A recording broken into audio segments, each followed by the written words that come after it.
আসসালামু আলাইকুম ওয়া রাহমাতুল্লাহি ওয়া বারাকাতুহু। আজকে আমরা একটা গুরুত্বপূর্ণ হাদিস শুনব, যার শিরোনাম হলো তিন বিষয়ে বা তিন কাজে দেরি না করা।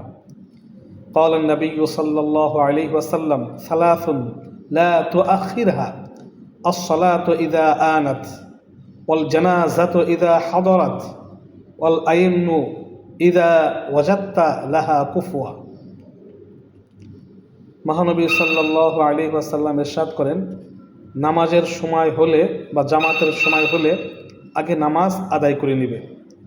নামাজ আদায় করতে দেরি করবে না। অনেকে পড়ছি উঠছি বলে নামাজ মাকরু অক্তে নিয়ে যায়। আল্লাহর ডাকের চেয়ে বড় কাজ আর হতে পারে না, বা আল্লাহর ডাকের চাইতে বড় কাজ আর কি হতে পারে। এই জন্য নামাজের সময় হলে নামাজ পড়তে দেরি না করা। অনেক মহিলা আছে যে রান্নাটা শেষ করি নামাজ আদায় করব।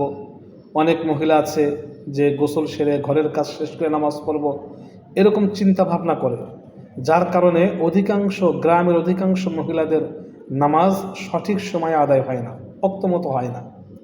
মহানবী সাল্লাল্লাহু আলাইহি ওয়াসাল্লাম এই বিষয়টি খুব গুরুত্ব সহকারে নেওয়ার জন্য বলেছেন যে নামাজের সময় হলে নামাজ আদায় করে নেওয়া। যখন সময় মতো নামাজ আদায় না করে, তখন শয়তান তাকে আরও ধোঁকা দিতে থাকে। এই কাজটা শেষ করে নামাজ পড়ো, এই উঠছি একটু পরে পড়ছি, এইভাবে শয়তান ধোঁকা দিতে দিতে দিতে একবারে শেষ পর্যায়ে নিয়ে যায়।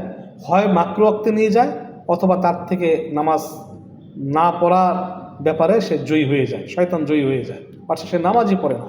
এই জন্য নামাজের সময় হলে নামাজ আদায় করা, এটা হলো 1 নম্বর। 2 নম্বর, ওয়াল জানাজাতু ইযা হাদারাত, জানাজা উপস্থিত হয়ে গেলে বা প্রস্তুত হয়ে গেলে তাতেও দেরি করবে না। কারণ সে পরকালের যাত্রী, তার রূহ চলে গিয়েছে, দেহকে আটকে রাখবে না। মাটির হক, মাটিতেই দ্রুত লাশ দাফন করতে হবে। অনেকে দেরি করে, অমুক আসছে তমুক আসছে, বা একটু দেরি করি, তেমন দেরি করা উচিত হবে না।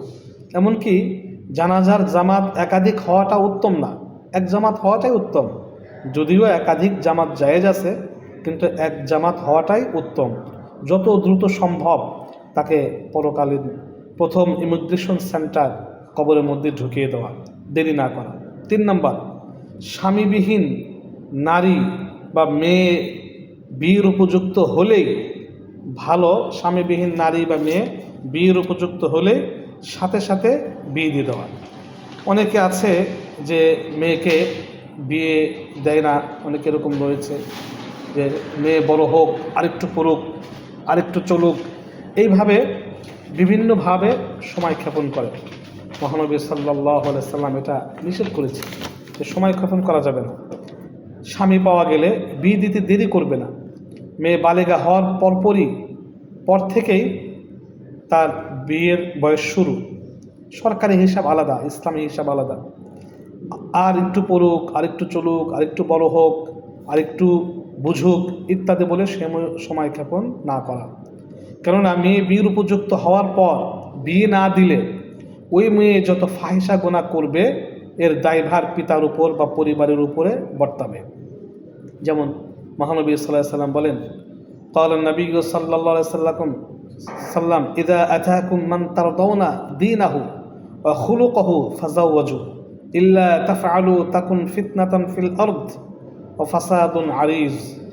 মহানবী সাল্লাল্লাহু আলাইহি সাল্লাম বলেন, যদি তোমাদের কাছে মেয়ের জন্য এমন কেউ আসে বিয়ে করতে যার দিনদারি এবং চরিত্রে তোমরা সন্তুষ্ট, তবে তার সাথে বিয়ে দিয়ে দাও। এটা না করলে সে জমিনে ফিতনা ফাসাদ ছড়াবে এবং এর দায়ভার নিয়ম অনুযায়ী পরিবারের লোকদের উপর পড়বে, যেমন পিতা দায়ুস হয়ে যেতে পারে। তাই মেয়ে বিয়ে দিতে দেরি না করা। মেয়েদের জন্য ইনকাম করা ইসলামে এটা ধার্য করা হয়নি। তাই কোনো অজুহাতে মেয়েকে বিয়ে দিতে দেরি না করা। মহানবী সাল্লাল্লাহু আলাইহি ওয়াসাল্লাম তার মেয়ে ফাতেমাকে 14 থেকে 18 বছর বয়সের মধ্যেই বিয়ে দিয়েছিলেন। মহানবী সাল্লাল্লাহু আলাইহি ওয়াসাল্লাম বিয়ে দিতে দেরি না করে উম্মতকে শিক্ষা দিয়েছেন। আল্লাহ রসুল বলেছেন যে আমি যদি দেরি করি 1 বছর, আমার উম্মত দেরি করবে কয়েক বছর। সুতরাং আল্লাহ রসুল তার মেয়েকে দ্রুত বিয়ে দিয়ে এই শিক্ষা এই হাদিসের উপর আমল করে আমাদেরকে দেখিয়ে দিয়েছেন। তাহলে এই তিন কাজে কোনো অবস্থাতেই আমরা দেরি করব না। আমিন।